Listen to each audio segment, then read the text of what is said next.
People around me. Relationships and family tree. A small family is one in which parents and their children live together. It is also known as a nuclear family. A large family is one in which parents and their children live together with their grandparents. Apart from our parents, grandparents, and siblings, there are many other members in our family.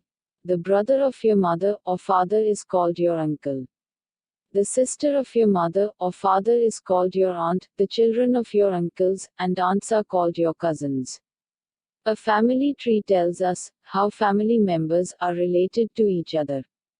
Grandparents, uncles, aunts, and cousins are members of our extended family. When parents, grandparents, uncles, aunts, and cousins all live together, it is called joint family. Look at this family tree. It shows the members of Yash's extended family. Sometimes, members of our extended family live in other places. We meet them on special occasions such as birthdays, festivals, and other celebrations.